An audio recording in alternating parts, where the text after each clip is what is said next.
All right. All right. Welcome back. Welcome back to the Cine-Ops podcast. I'm Alvi. This is the Cinematic Operations podcast. We call it the Cine-Ops. Every episode, I narrate a different movie. We'll chat. We'll joke about it. We'll see how we feel. We'll see how we feel about it. And we become stronger. We do a movie. We become stronger as a community, as movie fans. And that's what we do here. We do movies here. I hope all you guys are doing well. All right, let me just right off the bat. I usually don't do disclaimers, right? Rated R, a little bit of violence, but I have to do one. I have to do one for this movie. All right, nothing too crazy is happening, but it is very, very sexual. All right, and that's all right. We wouldn't be here none of us would be here without a little sexuality. None of us would be here without a little sexual. But yeah, a little disclaimer. So if you got kids, maybe check out the Sandlot episode. For whatever reason, the Sandlot episode is my most downloaded episode. I did that episode when I still wasn't very good at podcast, but it's a pillar in the movie community. So of course it's a banger. Yeah. So if you got kids in the car with you, maybe go check something else out. We're getting a little sexual today. All right, that's all right. But other than that, now that I've told you guys that you're here consensually, right? I have your consent. If you're here, I have your consent to continue. Thank you. Thank you for trusting me. If you hung out, thank you for trusting me. If you left and now you're coming back, you heard the disclaimer. Now your kids are gone. Now it's alone time. It's just me, me and you. Yeah, welcome to the pod. Welcome to the Cine-Ops pod. The Cine-Ops After Dark. After Dark with Alvi. What would we call it? Yeah, and then I just don't want to be the reason that your kids are asking you, like, Dad, what are your kinks? Dad, Mom, have you ever? I don't want to have to do that. You know what I mean? This movie was recommended by a fan, of course. This movie was recommended by a friend, and of course I'll oblige.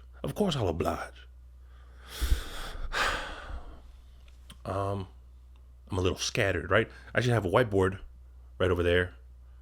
Or you, bro? Why don't you? I show every day. If you want my little brother, bro. Yeah, we're gonna start making charts so I can stay organized. I'll do the intro. We'll do the thing. We'll talk about this. We'll reach out. We'll whatever, right? We're figuring it out. It's been a few years. How long has it been? I started the podcast April 2018. 19, 20, 21, 22, 23, 24, 25. I should be better at this by now. but yeah, check out my shirt.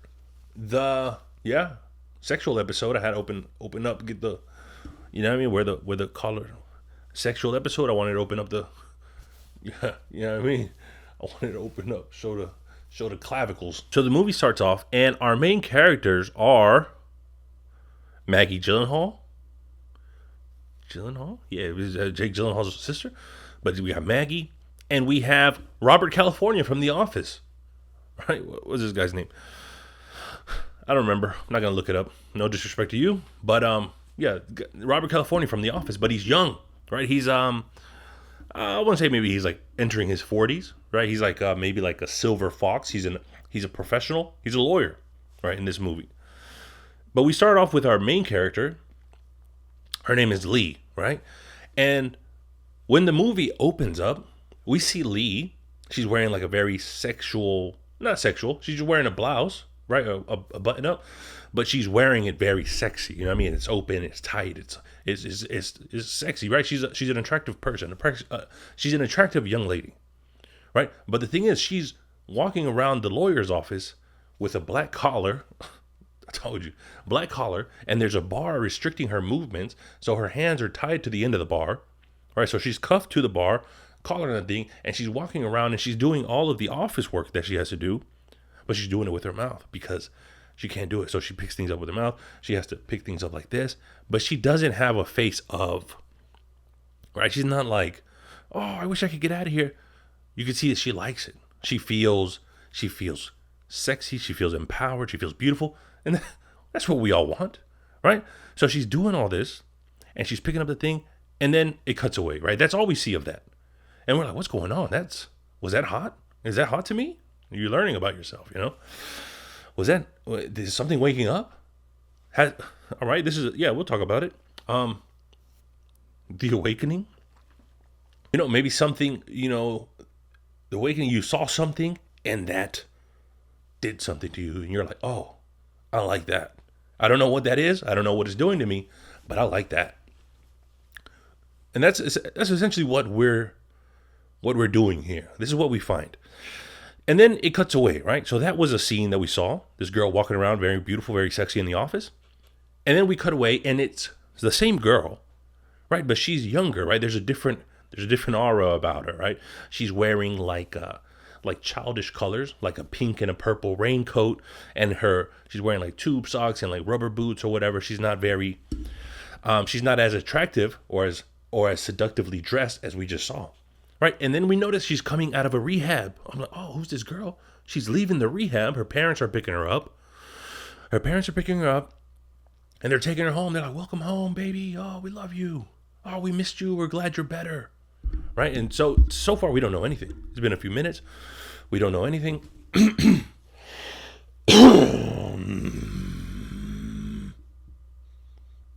We don't know anything.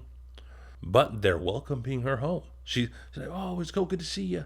She's back in her room, and her room is like still of a younger girl, right? She's probably like 18, 20, maybe 21. And her room has like ballerina stuff, stuffed animals. So we don't know at what point she had to get put into the rehab or the hospital to get help. But she's coming back home, right? Everybody missed her. Her boyfriend, guy that she liked, they liked each other at one point. They're there. They're all happy to see each other, right? And she's happy to be home. She's in her room, but she has a problem. She has something that she does that led her to go to rehab, right? And she goes to her room, and you see her kind of looking around, right? She seems kind of stressed out, but we don't know what she's looking for, right? She finds one of the ballerinas, a porcelain ballerina that was on a music box. We see her trying to file it down.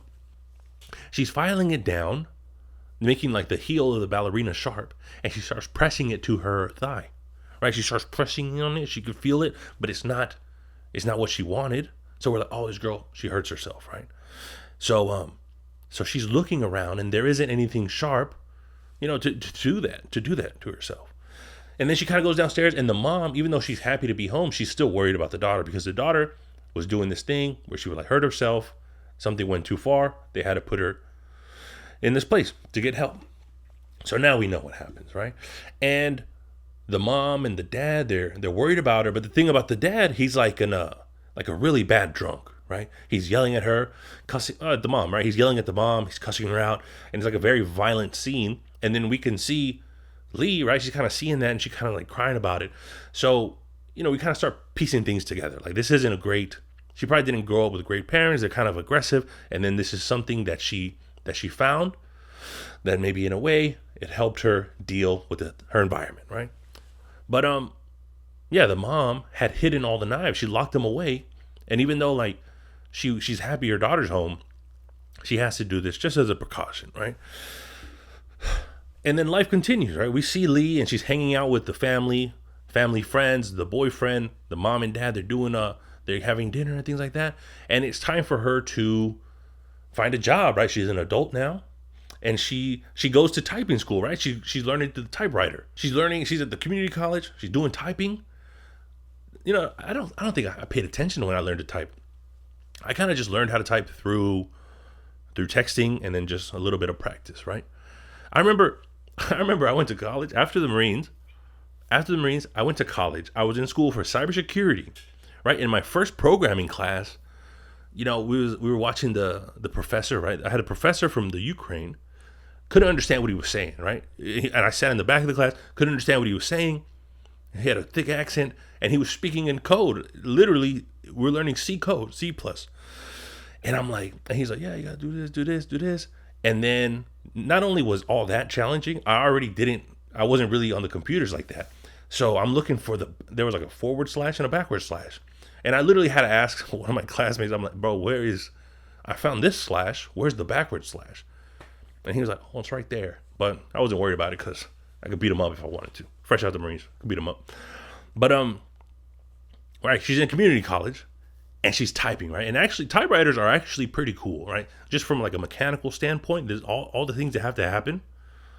That's pretty cool. So she's learning to type. She's doing her best to be the best typewriter, and she passes, right? She gets her certification in typing or whatever it is. She finishes her course. She finishes her course, and now she's in the newspaper, right? She's looking in the newspaper, and she's trying to be confident in herself, right? She's a kid. She had to go through this. Her life hasn't been great. She's trying to, she doesn't have much confidence, right? She doesn't have self-confidence. Things weren't great growing up. So I'm sure she feels maybe unprepared. She's afraid, unprepared. But she's trying to boost herself up, right? She's speaking into the mirror. She's like, you could do this. And she's practicing what her interviews are going to be like because she's circling. Back in these days, you had to look in the newspaper for whatever reason. So she's circling jobs and she's like, okay, maybe this one. I work at this tax office. And everything that we've seen so far is kind of boring, right? Right. From what we see, just like the color schemes of the movie, everything is kind of drab, kind of plain, kind of boring. Even the typewriters. The job she's looking for is kind of boring, and you can tell she's just like, all right, I just gotta do this. This is life, right? She's going through all these things, and everything is kind of like in her eyes. We kind of see like, yeah, this is just what's next, right? She's never excited. She's like, okay, now I need to learn how to type. Now I need to find a job. Her boyfriend's in love with her. He's very serious with her, and she's like, okay, yeah, I love you too, but you can see it, right? Yeah, I love you too. I'm going through the motion. She's going through the motion. She's, something is missing. You ever had some food and it needs a little spice, right? It needs some chile. Is that how you say it? Chile? No, I'm just kidding. I know how to say it. Right? So, something's missing. She's going through the motions. And she's applying for these jobs. And one says, secretary. And she circled it. And her mom, the next day, the day of the interview, she drives her to the interview.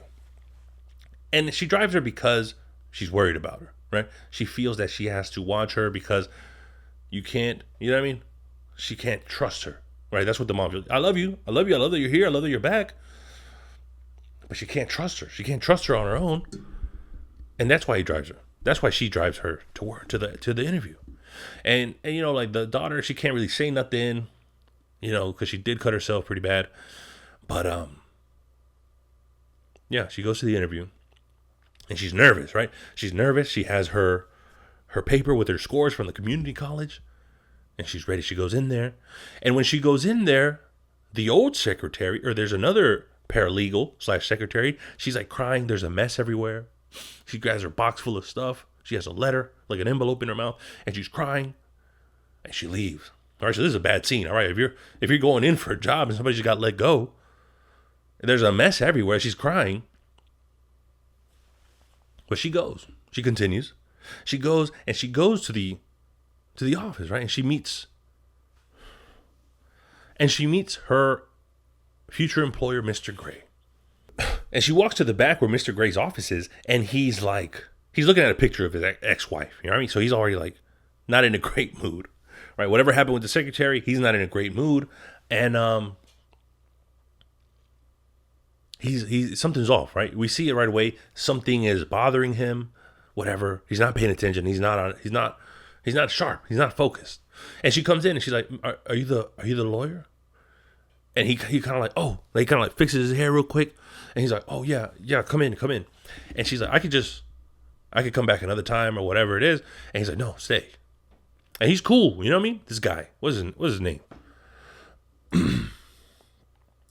James Spader. James Spader's cool. And he's like, no, we could do the interview. And she has her scores, right? Her scores, and they're all crumpled up. She didn't take care of them. And she's like, yeah, I have my scores. I was at the top of my class, this and that. And he says, all right, do you live in an apartment or a house? I live in a house with my parents. Are you pregnant? She's like, no. Are you planning on being pregnant? Are you planning on being pregnant? She says, no. I said, are you married? She's like, no. And he asks, you can tell he's a little fidgety, right? Like the same way that I'm fidgety, right? I'll touch my beard. I'll look around for the next word I'm going to say. I'm not sure. But he's very the fidgety that he is, he always has to, like an OCD thing, something has to be square, right? Perfectly square. Perfectly square. Or like he's fixing something, adjusting something, lining something up, like an OCD, right? Something like an obsessive compulsive disorder, right? That's what he's doing. And whenever he grabs, right, he's asking her these questions, and he asks to see her scores, right? He sees her scores, and it has her name on there, and he says, Lee Holloway, right? He reads it. And instead of saying anything back to her, he grabs a dart, right? He grabs a dart from his desk, and he punches in a number on the phone, right? And he takes the phone, and he's about to make a phone call, and he says, can you bring me a coffee with no sugar? Or with one sugar? Whatever it is. So that doesn't answer, did I get the job? Whatever. He's a little erratical. Erratic? Erratical? Is that better than radical? He's a little all over the place, right? So Lee, she goes to the lobby or whatever it is, and she's looking for a coffee, right? She doesn't know the place. She didn't get a tour. She's getting a coffee, everything, and she's like, there's out of water. Now I got to put the water on the filter and do this and make the coffee, right? And while she's doing that, she spilled water all over her blouse, right? So now her blouse is all wet, but she makes the coffee, and she takes it to Mr. Gray. And he's sitting on the couch, and he sees that she's wet, right? And he notices that, right? And you see him go you see him notice it, and he almost swallows. He almost swallows because what is it? It was delicious. He's thirsty, right? He saw that and he kind of panicked, but he laid down on the couch, right? Which isn't very, very normal for an interview. He lays down on the couch and he says, do you really want to be a secretary? Because you're very overqualified for this job. But all I need is a typist, right? I just need somebody that can type it, has good grammar, get to work on time, send this paperwork or do whatever, answer phones and do this stuff. And he tells her it's very dull work.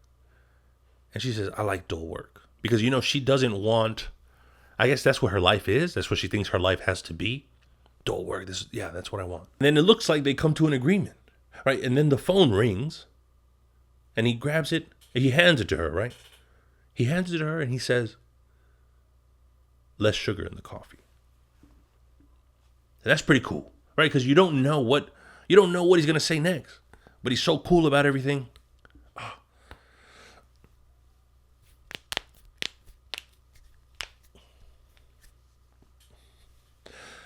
But he's so cool about everything, right?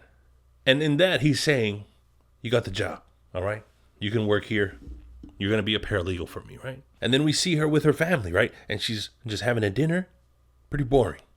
And then we see her working, and she's excited to work. She's stacking up all these folders that are kind of the same color. She's doing her job. And then she's in the bathroom, and the bathroom is there's other paralegals there. I don't know if there's different offices, lawyers' offices, or everybody else is working there, whatever. But there's a few different women. She's in the women's bathroom, and one of the older paralegals, she kind of gives her a look like, oh, I've seen this before, right? But she's so, Lee's so young, so naive, she's not sure what she means by that. But the woman, maybe on purpose, she leaves a tiny little thing of makeup on. She leaves a tiny little thing of makeup on the bathroom shelf. And Lee, she's about to give it back to her. She's like, oh, you left this. But the lady left. So she's like, oh, I'll just have some makeup. And she starts putting up her makeup. And then we little by little see her change. We see her grow.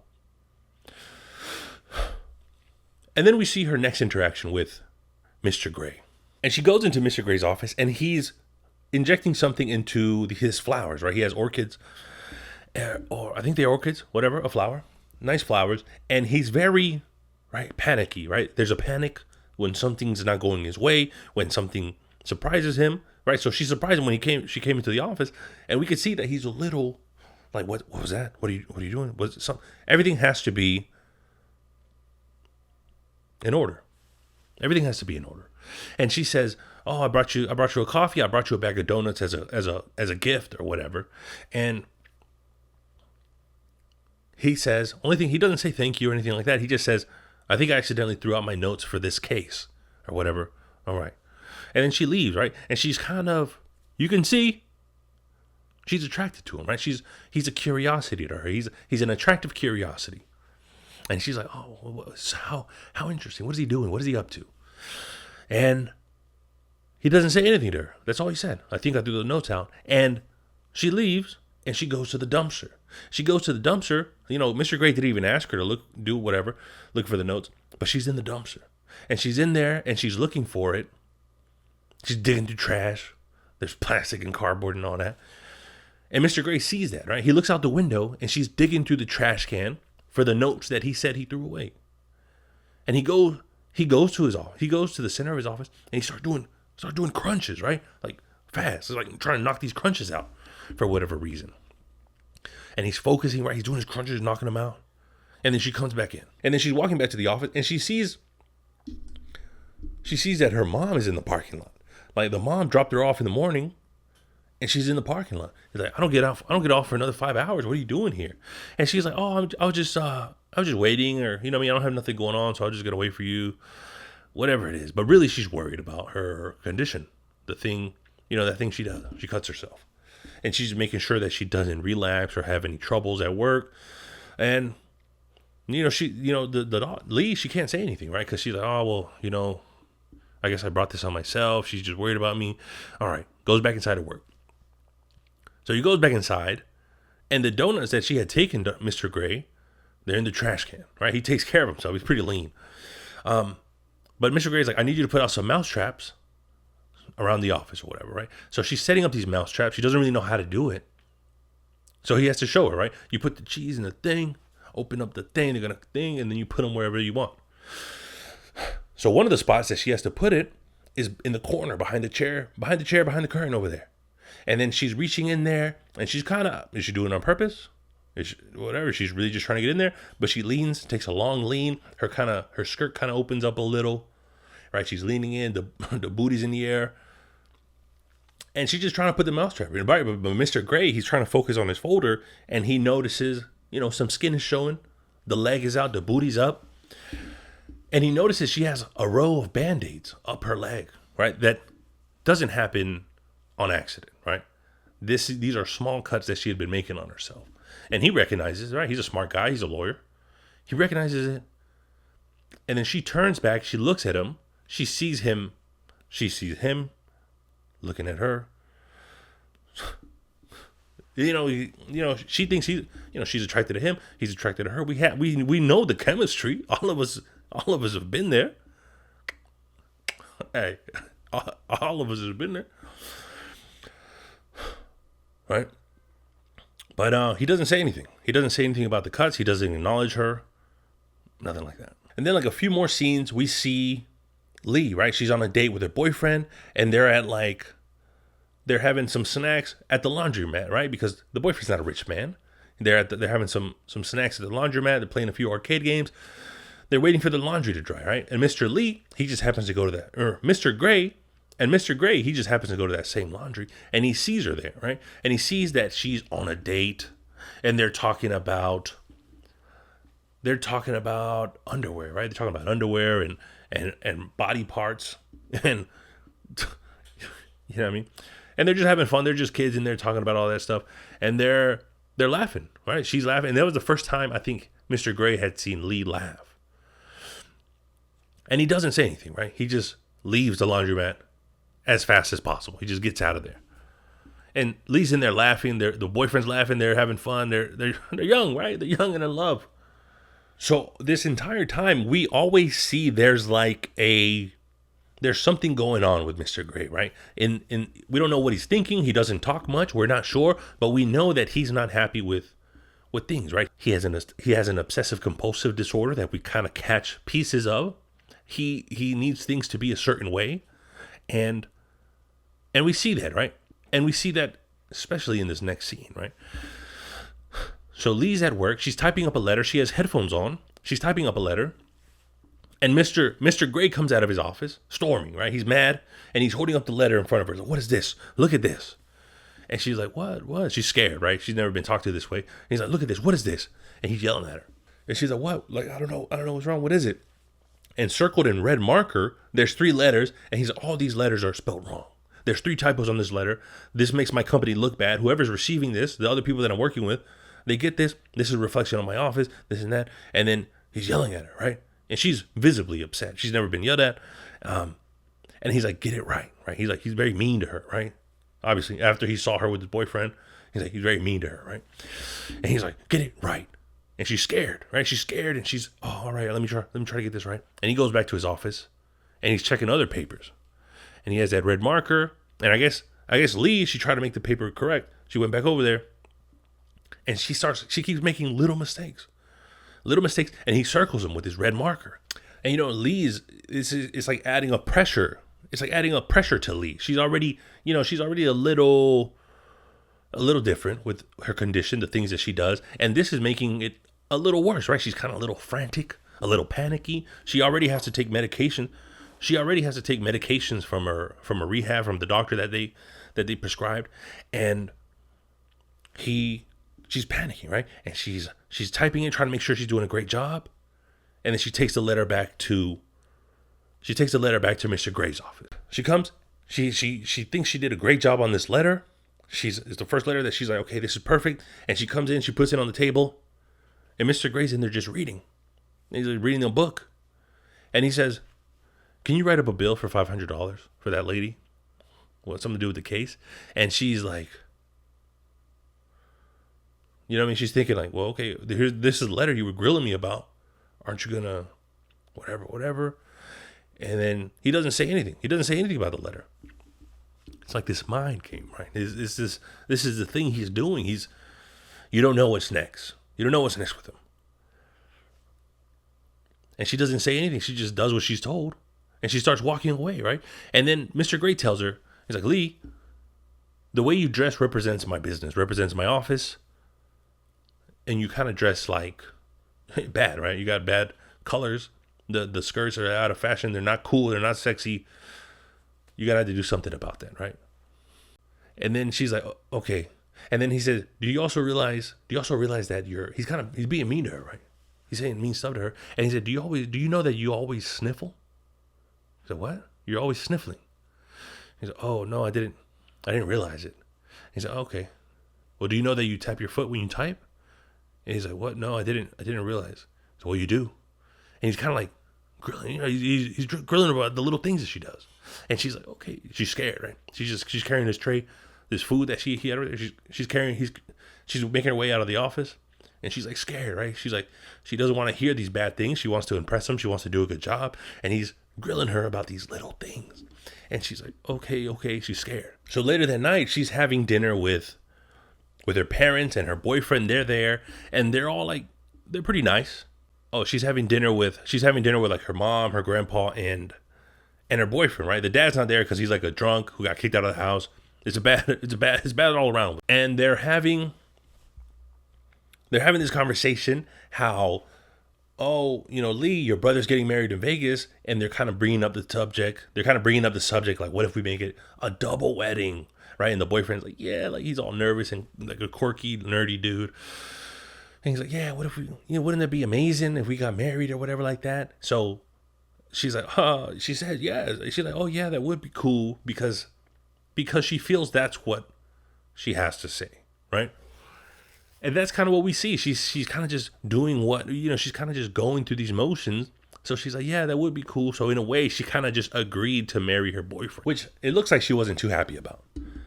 So the next day she's at work and she's kind of dressed a little better, right? She's kind of she's typing her thing and she gets called into the office. She gets called into Mr. Gray's office, right? And he doesn't say much, but he goes, bring, right? He goes, bring, right? He's imitating a phone call. He's like, what? And he's like, answer it. Right? It goes ring, bring, bring. He's making these phone call noises. Bring. And she's like, oh, okay. And then she's like, oh, hello, this is the office of Mr. Gray. He's like, no, Lee, listen, you're a big girl. I want you to use your big girl words, your voice, and answer it the right way. Answer it in the right way. And he's being mean to her, right? He's being mean to her, and she's kind of scared, but she's trying to do a good job. And she's trying again. He says, you're a big girl. You could get a bigger. He says, you're a big girl. You could get a bigger voice out of that tiny throat.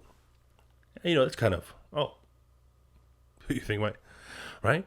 And he says, you told me when I hired you that you were used to answering phones. She's like, yeah, I am, right? She's laughing. She's loosening up. And he said, okay, did you get enough sleep last night? She said, yes. And, you know, bring, bring. And she said, hello? And she answers it better. She's like, oh, the office of this and that. And he says, yes, Lee, that's what I'm talking about, yes. And she's laughing and she's happy and she's never seen Mr. Gray so happy. So she's happy. And she's like, yeah, that's fine. Yeah, all right. And Mr. Gray sits down, right? He sits down on the couch and he invites her to sit over with him. But he doesn't just say, oh, come have a seat. He sits down and he says, Lee? I said, yes. Come here. Like that. Come here. And she sits on the couch. And this is maybe one of the more important scenes in the movie. The monologue, not too much going on. They're talking. And he says, did you have a date recently? She says, yes. And with whom did you have a date with? She says, Peter. Did you have sex? And she laughs. She giggles. She's like, right? What a question. What a question to ask. And he's kind of waiting for the answer, but she says, I don't know. He says, are you shy? I'm shy. And she says, you're not shy. You're a lawyer. And he says, right? He breathes. I'm shy. I overcome my shyness in order to get things done. She says, I don't think you're shy. And he says, Lee, I want to be frank with you. I know I'm your employer, and we have a prescribed relationship, but you really should feel free. Right? That's what he's saying. You should feel free to discuss your problems with me.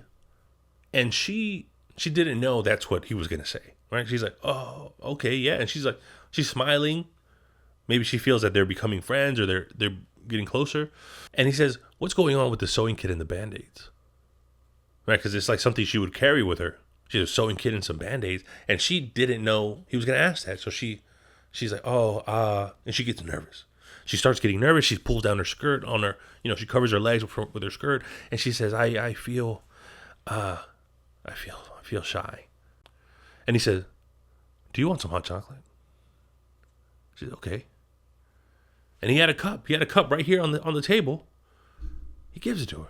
He's like, here's some hot chocolate. You never know. You never know with this guy what he's going to say next. And she's having this sip of this nice, warm, hot chocolate, big old cup of chocolate. And she's having a sip. And he says, why do you cut yourself, Lee? She says, I don't know.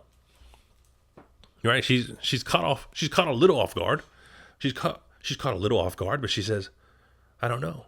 And he says, is it that sometimes the pain inside has to come to the surface? And when you see evidence of the pain inside, you finally know you're really here. And when you watch that wound heal, it's comforting, isn't it? And she's like looking at him. She's like, that's a way to put it, yeah. And he says, I'm going to tell you something, Lee. Are you ready to listen? She said, yes. Are you listening? Yes. You will never, ever cut yourself again. Do you understand? Have I made myself perfectly clear? You're over that now. It's in the past. And she's looking at him. She's taking in every word. She's listening. She says, yes. He says, never again. And she seems almost relieved, right? She seems like she finally found someone that understands. And she says, yeah, I understand. And he says, good. Now, I want you to leave work early. And you're a big girl. Your mother doesn't need to pick you up every day. I want you to take a nice walk home in the fresh air. Because you need relief. And you won't be doing that anymore, right? She's like, you're right. Yes. And he reaches over the couch. He takes a Polaroid camera. And he takes a picture of her. And she laughs. And it's the first time we see them both laughing and smiling at the same time. And it's beautiful. And then Lee goes outside where her mother's waiting in the parking lot. And she's like, I'm going to walk home from now on. She just tells her just like that, I'm going to walk home from now on. And she walks through the park and it's free. It's for the first time we could kind of see that the scenery, that the lighting, the color isn't boring. Something is new. Something is finally, what's happening? Something is finally fresh, right? She's breathing fresh air. She's on her own. I think that's what it is. It's the first time we see her on her own. And she feels like she's growing, like she's healing. On that walk home, it looks like she's healing. And then, right, she's doing a voiceover. There's a monologue, and she says, "Oh, for the next few days, I comforted myself with what I felt, that he had, felt something about me, and he cared about me. He discovered something, and it was helping me feel better."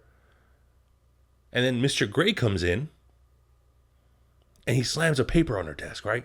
He's like, "What is this?" And it's like another error in the paper. Even though we just saw them have a nice moment, he's yelling at her again. And he's like, "You're making mistakes. What's wrong with you? Why are you doing this?" And you don't know, right? This change in personality, you never know what to expect with him, right? He yells at her.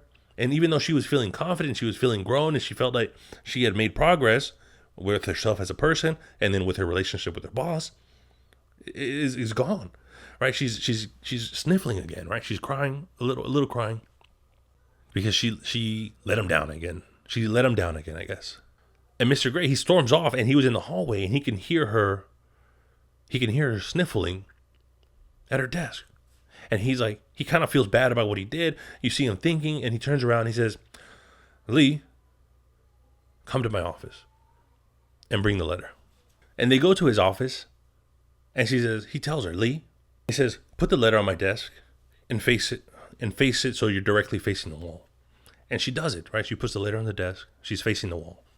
And he says, "Now put your elbows on the table and read the letter out loud." And she's like, I don't understand. He said, "What don't you understand? Put your elbows on the table and read the letter out loud. Get your face close enough and read it out loud." And she places her hands and elbows on the table, so she's bent over the table, and she's inches away from the letter, and she starts reading. "Dear Mr. Whatever, I'm grateful for you to referring," and while she's reading, Mr. Gray slaps her on the ass. And she stops reading, and she turns around. She doesn't know what to do. She's scared a little. And she turns around, she looks at him, and he says, "Continue reading." And she's just looking at him. And he says, "Miss Holloway, read." And she turns around and she starts reading it again. And she's referring me to my case. And he smacks her again. And she keeps reading the letter. And he smacks her on the other side. And he smacks her on this side and on this side. And he keeps smacking her harder, harder. She knows she can take it. And she's, it hurts her. She gasps a little, she moans a little, and he keeps smacking her, and he tells her to read it again. And she's reading it again, and he's smacking her, right? As hard as he can on both sides. And she finishes reading the letter. And then you see her face, and it almost looks like she's going to cry, but it also looks like it feels good. And he tells her to read it again. And she has this thing where she wanted this pain that she used to inflict on herself. And now somebody in a position above her, in a position of power above her, is inflicting that pain on her. The pain that she wanted, she's getting. And he's smacking her. He's smacking her while she's reading. And then his face, right? Mr. Gray's face, it's almost like it's not like a mean or a sexual face, right? It's kind of like almost like it's almost like when you have too much of a good thing, too much of a sweet, too many donuts, something like that, something you know you're not supposed to be having, right? And he has his face on him, and he's smacking her, and it hurts her, right? And it feels good, and it hurts her, and she's moaning, and he smacks her hard. She finishes reading the letter, and he falls over her, right? Over the desk, he's over her, his hands next to her hands, and with her small finger, she places it over his hand. And in a way, this is the consent, right? The consent. At first it looked like, oh, he's just smacking her ass. But then it's like, I like it. I like it. I'm here for it. I like it and I'm here for it. And she stays there on the desk.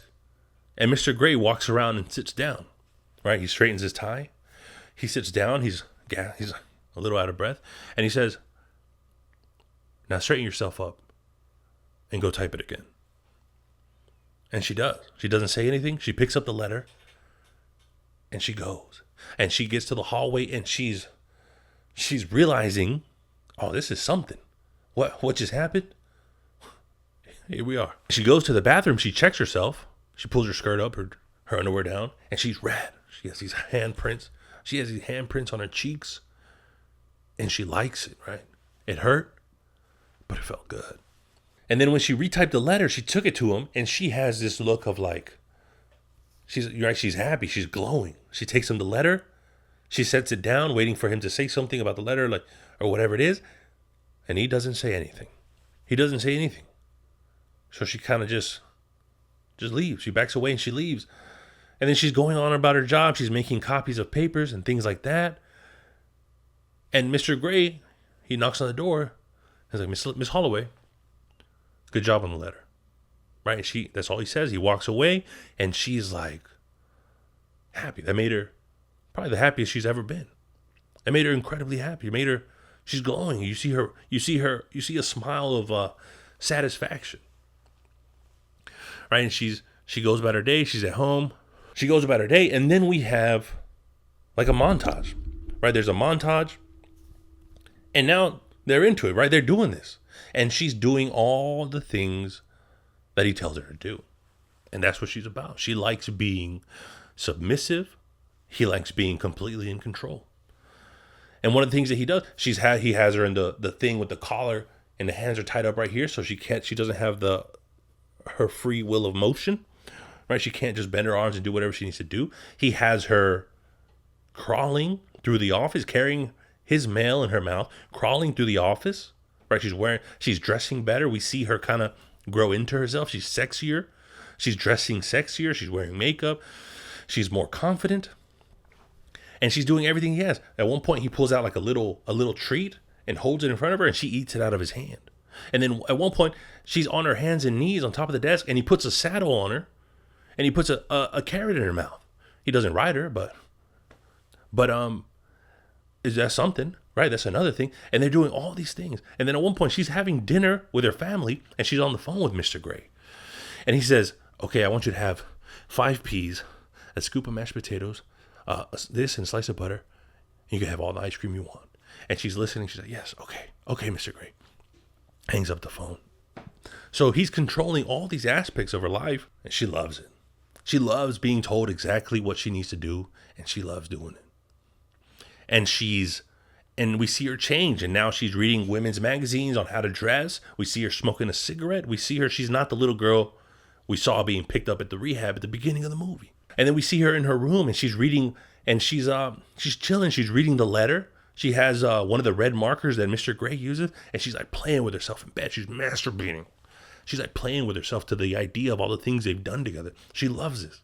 This is her thing. Then the end of the montage, she's typing up a letter. She noticed that she made a mistake in the letter that she typed, and she's about to white it out, right? Erase that mistake, and she's like, no, I'm going to leave it, because every time I make a mistake, he punishes me. So I'm going to leave it. So she takes the letter to his office. He's on the phone with like a client or for whatever. He's a lawyer. And she's like licking the letter, right? Very sexual, very sensual. She's licking the letter, letting him know that she's here for it. And he says, he's on the phone. He's like, I'm working, right? Ignores her. That's power. That's control. right? He says, I'm working. And he's continuing the business, talking about whatever it is, about his lawyer case or anything like that. And then she's upset, right? She was trying to get slapped around. And she's like, she goes back to her desk, and then she leaves, right, at the end of the night. And she's like, Mr. Gray, I'm leaving for the night. Let me know if there's anything else you need me to do. And, I guess this is usually the time they do something, but Mr. Gray, he kind of panics. He looks around and he calls out, that'll be all, Miss Holloway, right? Don't need you for anything else. And she's like, oh, okay. Right, she's a little upset. She didn't get called into the office, but okay. So then Lee, she's like at her home, she's at her house. They're having like a pool day. She's with her family, and she gets a call, right? She gets a call that her dad, who was an alcoholic, got kicked out of the house. He's in the hospital for whatever reason, and the whole family's upset about it, and she doesn't know what to do. She doesn't know how to cope with these things. So she goes to find Mr. Gray's house, right? And she comes up to his side door. He's in there like on the treadmill, right? Putting in work on the treadmill. And she knocks on the door, and he's like, oh, hey, he's like, Miss Holloway. He opens the door, and he's like, Lee, what is it? What do you need? And she's like, oh, Mr. Gray, I wanted, you know what she wanted. So, Mr. Gray, I wanted, right? She can't say it. She says, I needed, right? She's stuttering, stumbling. And he says, you need me to what? Right? He knows. I mean, we know what she wants. She knows what she wants. And he says, you need me to what? And she kind of, because he didn't get the clue, right? He didn't say anything back. She said, I just wanted you to go over some papers for the case tomorrow. And then, and she's like, okay, all right, well, thank you, good night. And she leaves, right? That's all he gave her. That was it. And she leaves, and she's sad. So she was already going with all this stuff with her dad. She came to Mr. Gray to kind of get a little relief from it. Sorry, kid. So now she's crying. She's on her way home. And now at work, she's typing up all the letters. She's trying to do all these sexual things to get him to notice her. Like she's like bending over a little extra, showing the cleavage, handing him the letters. He ignores her, right? He's like, okay, thank you for the papers. See you. And nothing's working. She's getting upset. She doesn't know what to do. She wants his attention. She wants him to tell her what to do. She wants him to control her, right? To do what they were doing. So she goes and she has pictures taken, like very like a boudoir or like a sexy style photo. She puts some flowers on his desk for him to notice, and he never says anything about it, right?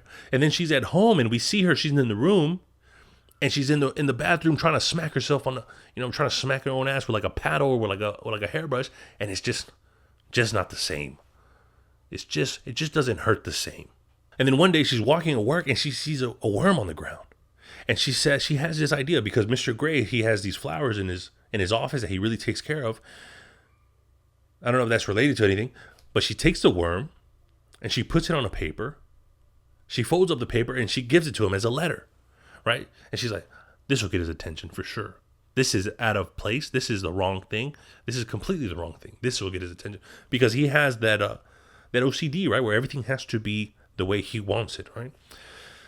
And she gives him that letter.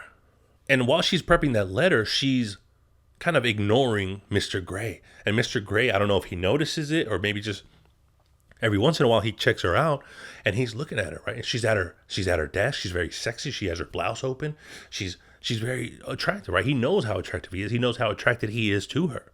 And he goes into the bathroom and he's washing his face, right? He's like, no, I can't. You know what I mean? He's like trying to control what he likes and wants and things like that. And he's like, no, I need to snap out of it. He's adjusting himself. And he goes to his office. And then when he goes to his office, he walks right past Lee and doesn't look at her. Doesn't even acknowledge she's over there. Doesn't even look like he cares about anything. But he does. And then she noticed that he's ignoring her. Acts like she doesn't care, but she does. And then we see Lee. She's at her boyfriend's house because this whole time we forgot about the boyfriend. But yeah, she had a boyfriend this whole time. And he's kind of like a nerdy dude, innocent guy. And they're making out on the bed. And she moves his hand onto that booty, right? Onto that ass. And he's kind of hangs out for a little bit. Then he kind of comes back up, not really, whatever. And then she kind of takes the hand, smacks it a little. And he's kind of like, all right, not my thing. And she's kind of like trying to get him to do that without asking him to do that, all right? And he's like, Okay, okay, and then she kind of like puts her ass up in the air for him to smack it or do whatever he wants with it. And he's like, what's going on? Like, are you all right, Lee? Are you all right? Is this okay? Right? He's acting like a punk. And she's disappointed. And she's like, oh yeah, it's all right. No, it's fine. And he's like, oh, I'm sorry. Like, oh, I'm so sorry. Can we just do it? Right? He's like begging. He's begging. Mr. Gray takes. Right? And that's the thing. He doesn't beg. Mr. Gray doesn't say sorry. I'm sorry. Oh, is this what you want? No, he tells you exactly what he wants you to do. And that's what she needs. But this boy don't got it. He don't got it like that. And they're doing it, right? They're doing the sex. And they're doing the sex, and he's like struggling. He's struggling to that stroke game is struggling, right? And he's like, right? He's doing his best to hang in there. And she's not feeling anything. She's like, oh, all right, great. All right. And he's fighting for his life. He's trying to do his thing, but he's not him. Sometimes you're just not him, you know? And she's, that was a letdown. She did it, and that was nothing. So then we see Mr. Gray gets that letter. He gets the letter.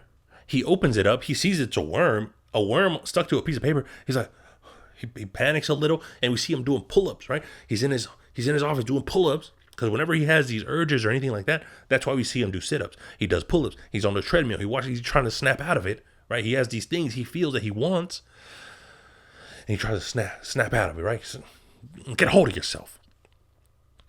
And he takes the worm, right? He puts it on the paper, and he starts marking it, right? With the marker, he starts circling it, and then you can see him like rage circle, right? He's rage marking, and he's like, oh. And he says, Miss Holloway, right? He calls in Lee, and when he calls her in, she says, finally, right? So she's excited. She wants whatever's coming, and he calls her. And he's like, do you know what this is? And it's the worm on the table.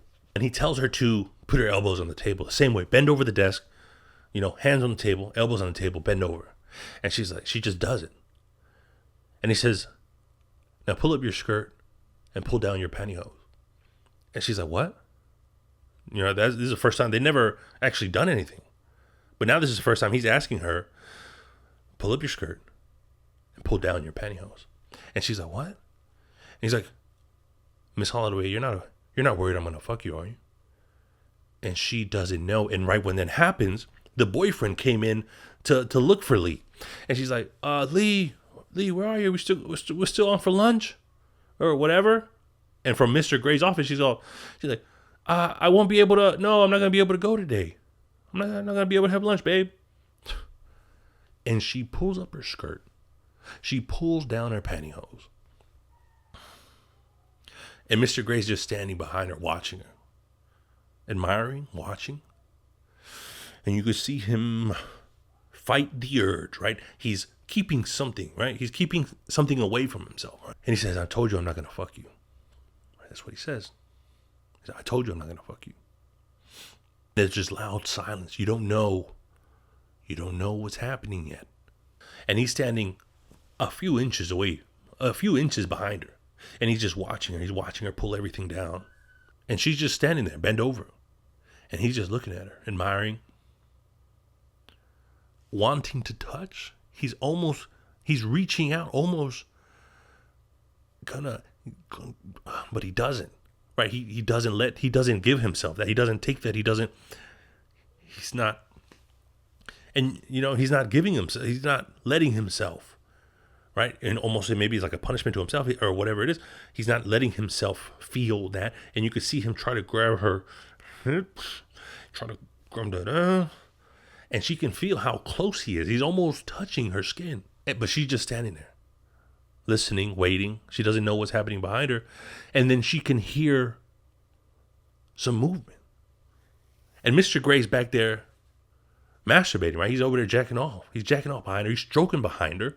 He's fighting something. You can see it in his face. He's fighting himself. He almost looks upset, right? He's not letting himself have this right in front of himself.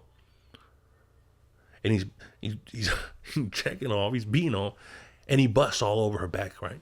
He comes all over her ass, all over her back, and she feels it, right? She doesn't say anything. She's just standing there, just like this, and you can see him just like pump it out. He pumps it out, and he's like, you know, you know how it is when you're standing up. You know the, you know how it is when you know how it is when you're standing up. Your head rush. You got to sit down. Your knees are weak, and he backs away. Right. He backs up. He looks at, the aftermath of that, the post nut clarity of it all. And she's just standing there. She just bent over, and he puts everything away, and he sits down at his desk right in front of her, and she doesn't say anything.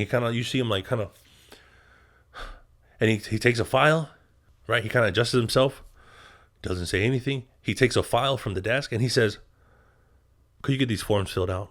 And then you could take your lunch break. And bring me my sandwich. I'm eating it. He just, like nothing, right? He doesn't acknowledge anything. He does say, and you'll have the usual. No manage this time. And he's telling her what to do again. And she's kind of upset that it's not the usual or anything like that. But she listens, right? She listens, and she says, okay. And she leaves.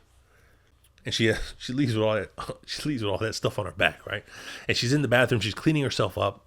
She goes into the stall and she pulls out the letter, right? The first letter that he was like smacking her ass to, and she starts playing with herself. She starts playing with herself in the stall. And she's in there and she's saying like, oh, Mr. Gray, screw me. And she has like the paper on the stall, and she's like looking at it, and she doesn't even realize there's other people in the bathroom, but she's in there doing it, right? She's like playing with herself, and she finishes. So while all that is happening, we see Mr. Gray, and Mr. Gray takes this folder. And in it are Polaroids from all his last secretaries. So from all his last secretaries, we don't know, have you done this? Have you been doing this the whole time? We don't know what's going on with him. But then he's like struggling, right? We see him, he's going through something. And then he's typing a letter, and it says, Dear Lee, this is disgusting. I'm sorry. I don't know why I'm like this. So this confirms that there's something going on with him, right? Like a condition, maybe a past trauma, something that influenced his sex life that he needs to, like, I don't know, like kind of like one of those situations where you're like, oh, my grandma made me dress like a woman, and now I murder people, but like dress like a woman, or whatever it is. Maybe it's like a trauma-induced sexual awakening. Maybe it's just something that he feels from the inside. I might cut that out just 'cause I don't want any problems with anyone's grandma. But yeah, all this stuff. He doesn't know why he's like this, but he knows exactly what he needs to get there. So when Lee comes back, she comes back from lunch, he kind of starts talking to her again, and he says, do you live in an apartment or a house? And she realizes these are the same questions from the first interview. And she's like, are you pregnant? Do you plan on getting pregnant? And she's like, oh, we're playing a game. Okay, yeah, whatever. And at first it seems like they're role playing, they're doing something, and she's along, right? She's here for it. And then he's getting angry with her, right? And he's like, are you aware that you tap your foot? And he's yelling her about all the mistakes that she has made, this and that. And he's being mean to her, like really mean. And then he goes and he sits down because he's torn by, what he has to do. And he sits down and he's upset, right? Because he's gonna fire her. He's upset, and she like touches his hair, and we can see like the way he reacts to touching the hair. It's like, I don't know, right? There's something there. And he pulls out this envelope, and he's like, here's your last check. I want you to pack up. There's a little more in there. I want you to pack up and take your stuff. Of course, you're going to have great recommendations from me for any job you get in the future. But this is it. I realize I made a terrible mistake with you. That's what he says. And she's crying because this isn't funny anymore. Hey, this isn't fun. This isn't fun for me. But she's crying, right? Because she was falling for him, everything that he could do for her. These two incompatible people on their own were compatible together. Yeah. So the two troubled people on their own were good together. That's what they were feeling. And she's crying because he fired her. And she grabs her stuff. She grabs her box. She has her envelope. And she realized that when she came in for the job, the last secretary was doing the exact same thing. She had her box. She was crying. She had her envelope. And now she's next. She's the next secretary. She's the next secretary. And she's leaving. And she's crying. She got fired. And she's gone. She's gone from the lawyer's office. But she says she doesn't tell anyone she's fired, right? Even though, she doesn't tell her mom or anybody that she's fired. So every day she pretends to go to work. And then she starts wanting what they were doing. So she's looking for that, like on the classifieds, or like a Craigslist type thing. There was one guy who was just like trying to pinch my nipples the whole time. There was another guy who was gross, and he just wanted me to pee on his porch. And he was like, I thought you were a masochist. And there was another guy that loved to be tied to a stove and thrown tomatoes at, which those are all things she has to do for other people. There's not things that anyone's doing for her, which is, I guess, what she's looking for, right? And then she's spending more time with her family. We see the boyfriend's officially proposed to her. Her life keeps going on. And again, it's bland. It's bland. It's not excitement the same way we saw the first half of the movie. We're just going through the motions at this point. And all the family, they're like getting everything ready. She's getting her wedding dress ready. She's looking at herself in the mirror in her wedding dress, and something just isn't right. And if she doesn't do anything, if she doesn't say anything, this is going to be it. This is going to be her life forever. And she's looking in the mirror, and she panics. She takes off her veil. She starts breathing, and she runs out of the room. She puts the table, her engagement ring, she puts it on the table where her boyfriend is, and she just takes off running. And they're like, Lee, where you going, Lee? And she just takes off running. And she runs all the way back to Mr. Gray's office. And Mr. Gray, he's in his office. Mr. Gray's in his office, and he's doing crunches. And he's like, Lee, you shouldn't be here. And she says, I love you. And he's like, Lee, you shouldn't be here. And she keeps saying it. She's like, I love you. I love you. And Mr. Gray, he's like, he doesn't know what to do. He stands up. He's wiping his sweat off. And he says, I'm sorry. He says, I'm sorry. I don't believe that to be true. He said, it is true. It's very true. He said, and he doesn't look at her, right? He can't look at her. He says, this matter has been resolved. And she keeps saying, right, he's like, I fired you. We're not doing anything together. And she's like, it's okay. I love you. And he says, Lee, we can't do this 24/7. And she says, why not? And he's just looking at her like, in disbelief, I guess. He can't believe her. He's looking at her. And she sits down in his chair at his desk. And she's sitting there. She's sitting there, and he says, put both your hands on the desk.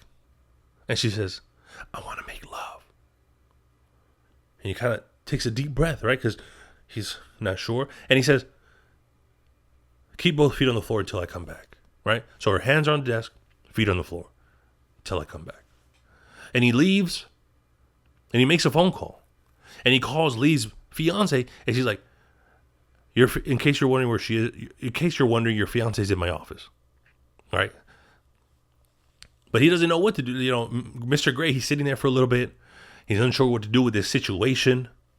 Because I guess maybe he's done it before, but all the other girls, they're broken up. No contact. But Lee, she couldn't stop thinking about it. She's back, and she says, I love you. And Mr. Gray, he's kind of waiting it out, seeing how long she'll stay there. How long will she stay at the desk? And now it's night. It's been a few hours. Let's say she probably got there at noon. It's been a few hours. It's dark. He calls Lee's fiance, the boyfriend, the nerdy guy. And he said, in case you're wondering, Lee's in my office. Right? So they're like, hey, she's at her office, right? And they go, and they're calling the office. And the phone is ringing right next to Lee. And she answers it with her mouth, because she can't move. She answers with her mouth, and she hangs right back up. And Mr. Gray, he's outside the door, right? He's outside the window. He could see into the window, and he calls his own office. He called the office, and Lee answers it with her mouth and hangs up, right? Because she's not going to disobey Mr. Gray. She's not going to move her hands. And Mr. Gray, when she hangs up, he kind of says to himself, I'm very fond of you too, Lee. Right? Because he has something for her. That's why he had to let her go. He said, because we don't know where this is going to go. It's best for us. It's best for us to go our separate ways, right? Even though they both wanted it, maybe it wasn't good for them. They both had to go their separate ways. And then Lee's fiance comes in, and he's like, Lee, what are you doing? Oh, we're going to get married. What's going on? And, he kind of suspects that she likes the boss, but he doesn't know how to bring it up. He doesn't know. And he's like, Lee, are you doing something sexual right now? And she's like, get out of here. Like, get out of here, nerd. Right? She's just standing there with her hands on the table. He's like, Lee, come on, please. And she's like, please, let's just go. Let's talk about it, this and that. And she doesn't go. And he tries to pick her up, and she's fighting her way to get back. They picked her up, and she fights her way. She sits back in the chair. She puts her hands back on the table, and she doesn't move. And she tells him, I don't want you. And he leaves. And then the mom comes in. The mom, it's like the next day. The mom comes in. Lee has been there all night. All day and all night. She has her hand on the table, won't move. She peed on herself because she won't disobey Mr. Gray. And all her family comes in. They're coming to check on her. They're trying to talk to her. Like her mom comes in, her brother, her sister-in-law, the dad. And the dad is really the only one that says anything kind of like, in a way, supportive. And he says love doesn't always have to be hugs and kisses, a beautiful thing, like beautiful little things. Sometimes it can be this way. You know what I mean? Like that. So even though like this person, like out of everybody who loved Lee and Lee's life, that was right, or like that was well, the only person that kind of showed any kind of support was her drunk dad. And he kind of supported her that way. Like sometimes love can look like this, right? And she just keeps sitting there. She keeps sitting there and she's weak. And now at this point, the news is outside. And they're like, oh, this young lady, she's doing a hunger strike for whatever reason. So she's on the news. Mr. Gray sees that from his house. And he kind of decides what to do. He's like, all right, you know what? All right. He goes and he gets her, right? He takes her a milkshake. She's passed out on the desk. And he feeds her the milkshake, right? And she kind of wakes up. She sees that as Mr. Gray. So she lets him take her, right? And she gets up. And he carries her. She's still in her wedding dress. He carries her through the office to his home. Her face inches away from his face. They're almost touching. They're almost kissing, but they don't. And he lays her down. And he gets a bath ready for her. And he's giving her a bath, right? He's giving her a bath. And he's making sure she's all clean, right? And she's standing there. And he's taking care of her, right? He's massaging her hair, massaging the scalp, cleaning her body. And she's just accepting it, right? Anything that he wants, he can have, he can do. And he wants to take care of her. And he's making her better. And he's cleaning her hair. And she's just enjoying, right? She's enjoying being with him. And he's taking care of her. He's cleaning her. He lays her down. He's being gentle with her, right? We've seen him be aggressive and hard with her this whole time. And now he's caressing her body. She's smiling. She loves it. He's caressing the body. He's taking care of her. He's admiring her beauty. And she loves it. And we see him rubbing his lips all over her body, kissing every inch of her. And they finally kiss. They're kissing. And they make the bed together. We see them working together. He's telling her what he likes, how he likes everything done. He's like, make sure the bed is tight, tight rack. Make sure the pillows are stacked a certain way. And she's listening. She's doing everything she says. She's doing everything he says. And it looks like a beautiful relationship. We see them. They're fucking. They're having good sex. Good sex in the woods together. They're enjoying each other's company. Their sexualities together. And it's beautiful. They're working together and they look at each other. They're kissing each other right before he goes to work. And it's like a deep kiss, a deep, loving, understanding kiss. And he grabs his suit, his briefcase. He walks to his car, and he drives away. And she's on the porch. She's waving goodbye. In this beautiful neighborhood, there's kids playing all around, beautiful houses. He's going to his lawyer job, and she's sitting there on the porch. She's watching him drive off, and she stares into the camera at the audience, and she has this look in her eye, right? And she's admiring this life that she found, this man, this life that she's found, this relationship they built together, this life. And she looks into the camera and the movie ends. So these two people, do I want to say broken? I'll say broken. I don't want to offend anybody, but these two broken in different ways people that couldn't be well together found each other. And even though everything seemed destructive and it didn't make sense to everyone else, there are two perfect flavors that taste great together. That's the best way to put it. They worked out. They could be in a happy relationship no matter how broken each one of them are. You know, a little broken piece here, boom. I don't think we'll ever understand how broken each one of us are. I mean, maybe some. I think some more than others. Yeah, obviously, but I think deep down we all have our own breaks and cracks in our hearts and our sexualities and souls. And that's pretty beautiful. That's pretty beautiful. Let me know what you guys think of the secretary. I thought it was pretty cool. Thank you for recommending it. Thank you to my friend for recommending it. I hope I did it justice. I hope you enjoyed it. I hope the kids aren't listening. But yeah, I'm sorry I said ass and fuck. But I'm Alvy. This is the Cine-Ops podcast. Buy some merch if you want to get some merch. Check me out on YouTube, the Cine-Ops podcast on YouTube. There's a link around here somewhere. And I hope you enjoyed. I hope you're all right, you know? I mean, there's a lot of things that we all have to go through, but I hope you make it. I'm Alvy. Catch you next time.